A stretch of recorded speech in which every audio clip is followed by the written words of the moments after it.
You should answer the questions as you listen because you will not hear the recording a second time. Listen carefully and answer questions 1 to 4. Good afternoon. You're through to reception at the Island Hotel in Crete. How may I help you today? Yes, hello there. I'm hoping to book a double room for my wife and myself for about 2 weeks, from the 25th of April of this year. Firstly, could you tell me whether it's particularly hot during this time? Yes, of course, sir. During late April and early May, the daytime temperature shouldn't exceed 19 degrees Celsius. But the weather has been rather erratic and difficult to predict in recent years, so I am unable to say for certain. Okay, that sounds good. My wife doesn't like going outside when it's very hot. I haven't booked flights yet, but I must say that I'm unfamiliar with Crete and its transport system. Does the hotel provide an airport shuttle service? Yes, sir. We provide a complimentary airport pickup service for all our guests.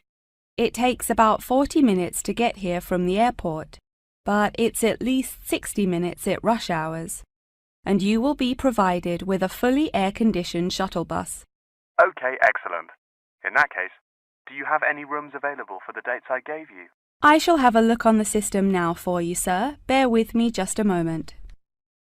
Yes, sir. I can see now that we have several rooms available. Would you prefer a garden view or a sea view? Well, ideally I would like a sea view room with a balcony, but of course that depends on the difference in price. Not to worry, sir. All of our standard double rooms have ensuite facilities and a balcony. If you would like one of our sea view rooms, there is a premium of €60 per night. Okay, so could you tell me the total nightly rate for a standard double room with a sea view? Yes, of course, sir. For the spring months, our rate is €216 per night. For 14 nights altogether, this will come to €3,024. Perfect. I also read on your website that the hotel has gym and spa facilities. Are there any other facilities on offer? Yes, we have a large outdoor infinity pool overlooking the ocean, with luxury sunbeds and a poolside bar. We also have 3 full-size tennis courts, where we run a popular doubles tournament, with the winner receiving 2 all-inclusive spa day vouchers. Goodness, I shall have to brush up on my tennis skills. Before you hear the rest of the conversation, you have some time to look at questions 5 to 10.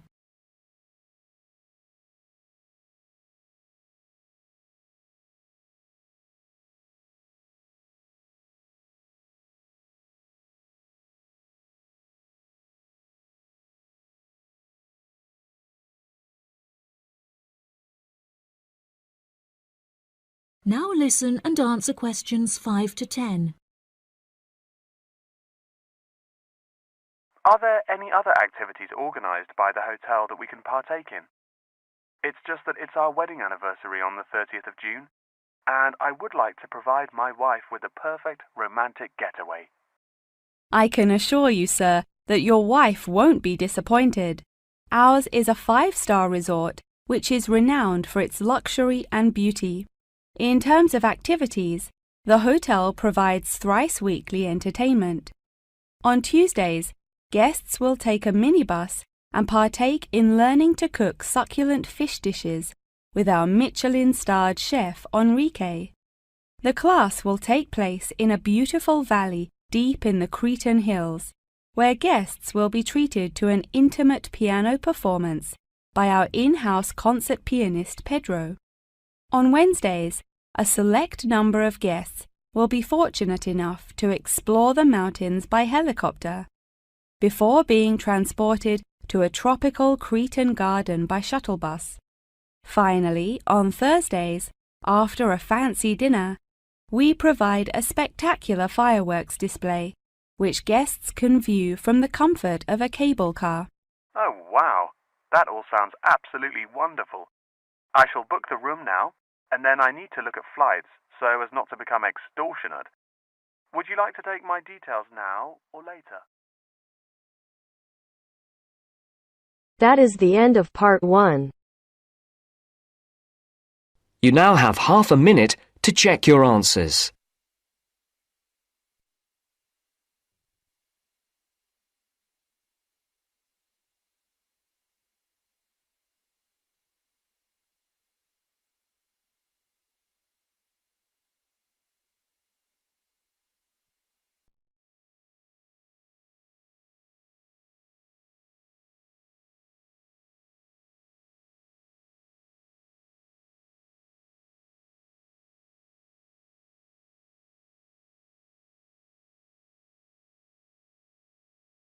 Now turns to Part 2. Part 2. You will hear a tour guide giving a talk about a relaxation centre. First, you'll have some time to look at questions 11 to 14.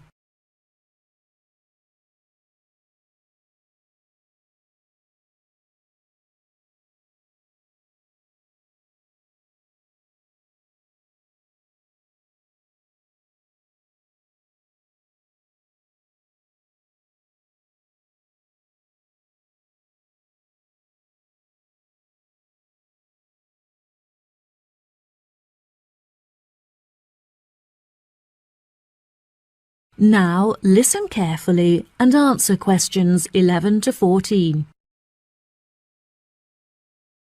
Hello everyone, my name is Sally. Welcome to our globally renowned spa and relaxation centre here at Island View Estates.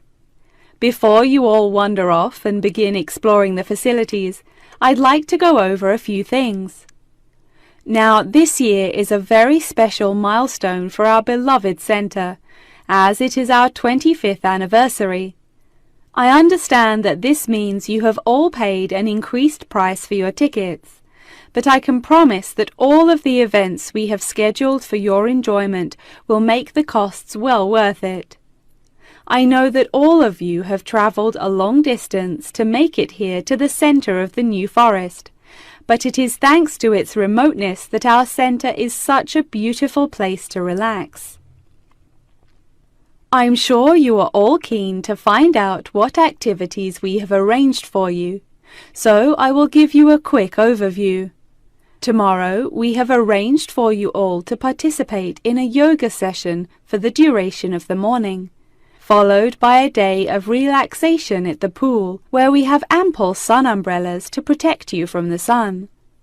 On Wednesday, we have organized a sightseeing hike through the forest, where you will be able to test your navigation skills and witness the wild ponies in their natural habitat.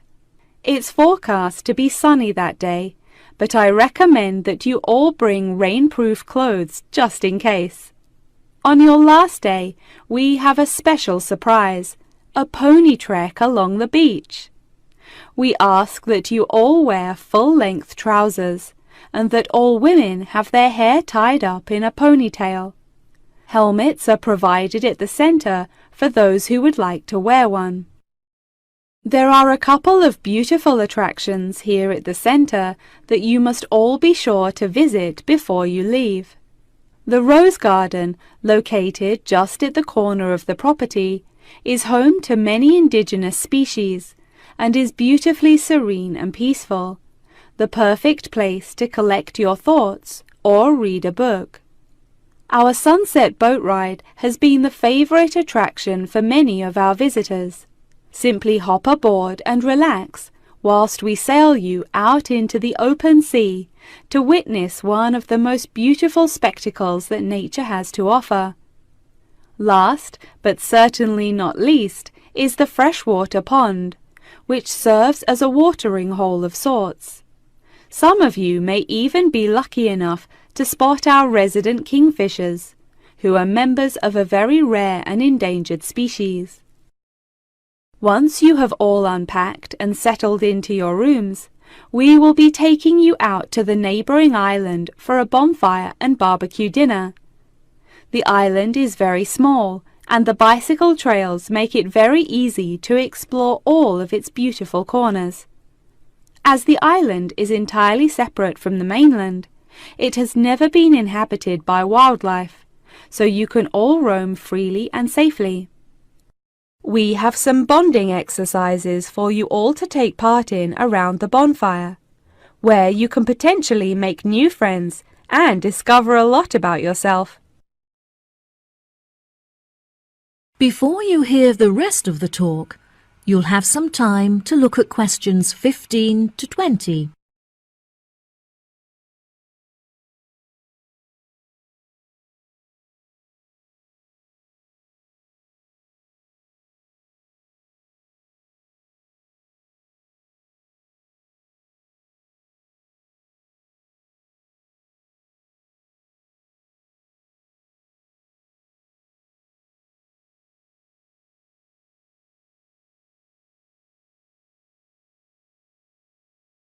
Now listen and answer questions 15 to 20.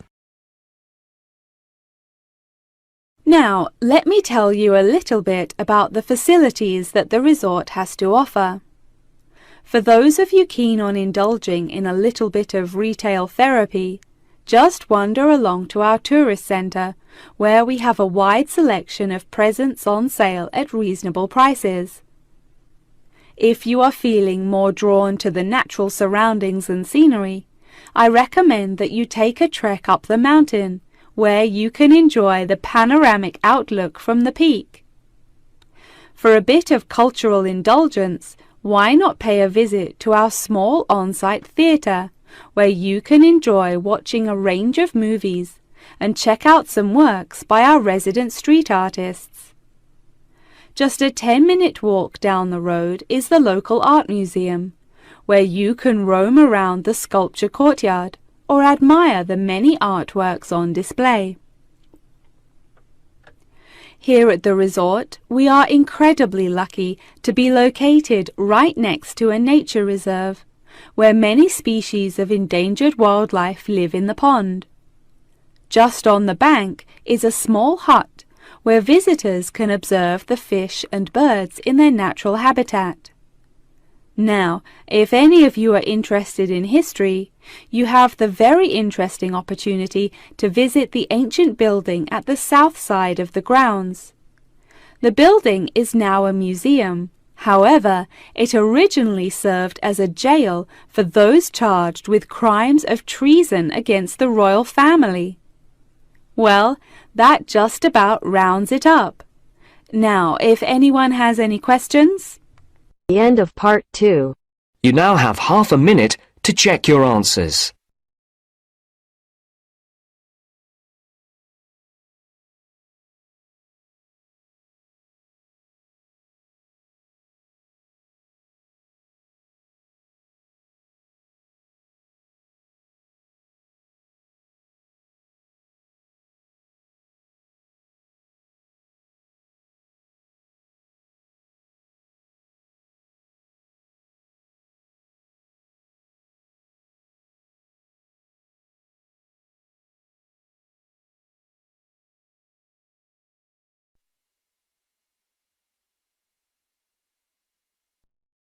Now turns to part 3. Part 3. You will hear a conversation between a professor and a student talking about taking a course. First, you have some time to look at questions 21 to 25.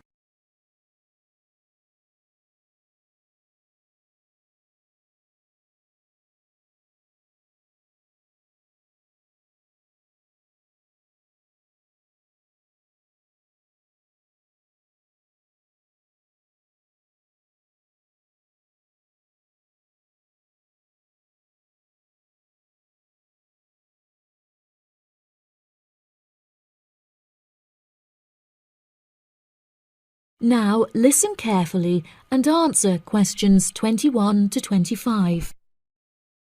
Excuse me, Dr. Twain. May I speak with you for a minute? Of course, please come in. I'm Charlotte York. I'm considering taking your course in tourism. Right. Well, Charlotte, how can I help you? I have been considering studying tourism. However, it is such an important decision that I would like to seek some advice about it first. Would you mind answering some of my questions? Absolutely. Fire away. Well, I have been discussing courses with my parents, and they are concerned that I will not be able to get a well-paid job with a degree in tourism. The reason that I want to study the course is that I have a great interest in the subject, and I think I would really enjoy it. I believe the only way that I will enjoy my life is if I enjoy my career. Happiness is far more important than money, don't you think? Absolutely. I would much rather be happy and poor rather than rich and miserable. Money cannot buy you happiness. I'm glad you agree. You needn't worry about money, Charlotte.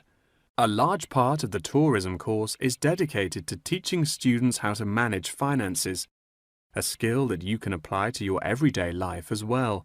I would also recommend that you take a sideline course in time management, as this can be incredibly useful in efficiently planning your workload. Efficiency is the key to success. I'll remember that. Now, I have found that some students have natural talents that really help them to succeed in the course. Communication skills, for example, can be very beneficial. Do you have any strengths? Maths was always my favourite subject at school, so I really enjoy solving mathematical problems. However, I find statistics quite difficult. I have always been very capable and self-sufficient. I have a lot of confidence in my abilities and will take the initiative in situations without needing to depend on anyone else for their help. That's a really great quality to have and will be particularly useful if you choose to study tourism. That's great. I would recommend that you spend some of your time researching the course. A lot of people who are uneducated on the subject claim that tourism is a shrinking industry and that it will become irrelevant in the future. If you study the published research, however, you will see that the truth is quite the opposite. The industry has, in fact, grown significantly as people have developed an ever-increasing interest in culture and travel. Have you compared the university course with a polytechnic? Yes, I have. I was interested in studying the course in modules. However, the university doesn't offer that option. I don't have enough funds to be able to attend an expensive university, so I was relieved to see that the course is quite affordable.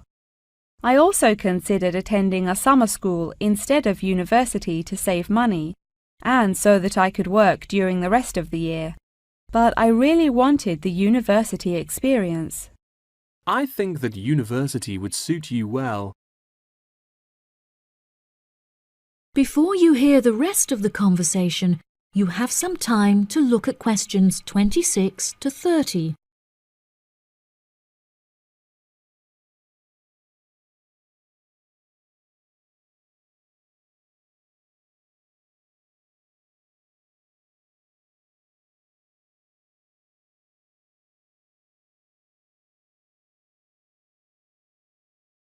Now listen and answer questions 26 to 30. Now, what about the courses? Are you interested in any of the other subjects on offer? I have looked at a few. I was interested in travel and business as it sounds similar to tourism.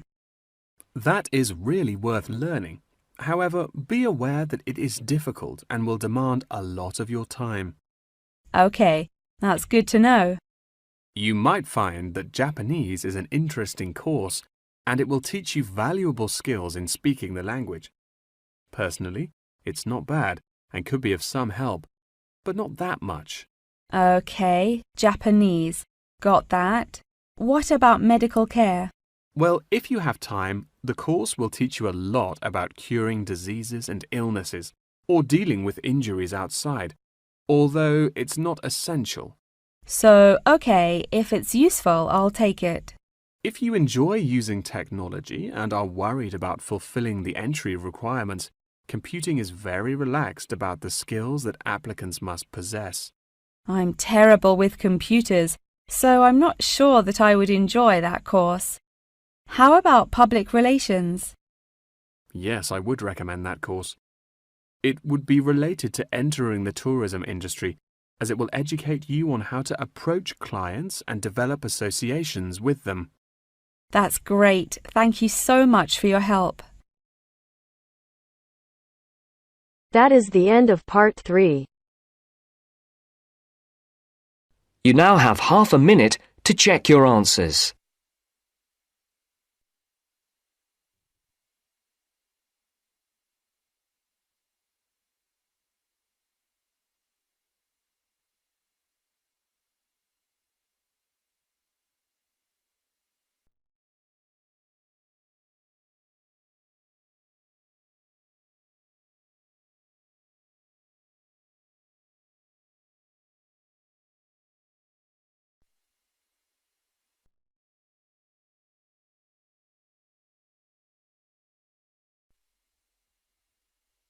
Now turns to part 4. Part 4.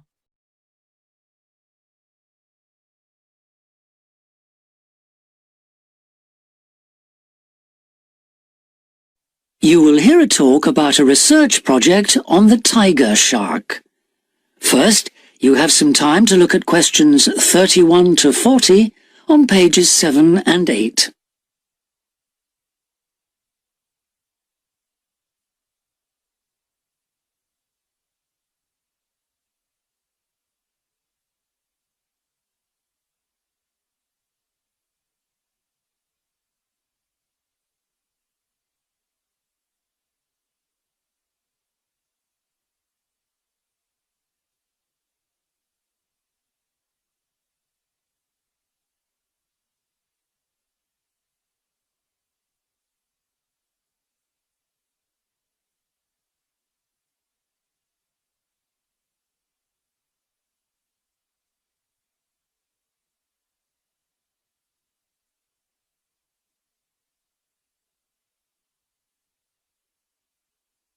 Now listen carefully and answer questions 31 to 40. Good morning, everyone. Today I'm going to talk about the research project I've been involved in on the tiger shark. First of all, some background information. The tiger shark, also known as the leopard shark, is often thought to have got its name from its aggressive nature. But in actual fact, it's called that because it has dark bands similar to those on a tiger's body. It is a huge creature, growing up to lengths of 6.5 meters. It can be found just about everywhere throughout the world's temperate and tropical seas, but it is most often found along the coast rather than the open sea. In terms of feeding, tiger sharks tend to be most active at night and are solitary hunters. Their preferred prey includes other sharks, turtles, seabirds, and dolphins, to name but a few. However, it's not uncommon to find garbage in its stomach. This is because it tends to feed in areas such as harbors and river inlets, where there is a lot of human activity. Now to the project itself. We are particularly interested in some studies that have been done in the Rain Island area. Observations here have shown that there is a large population of tiger sharks present in the summer during the turtle nesting season. However, during the winter months the sharks disappear. So we decided to do some of our own research there.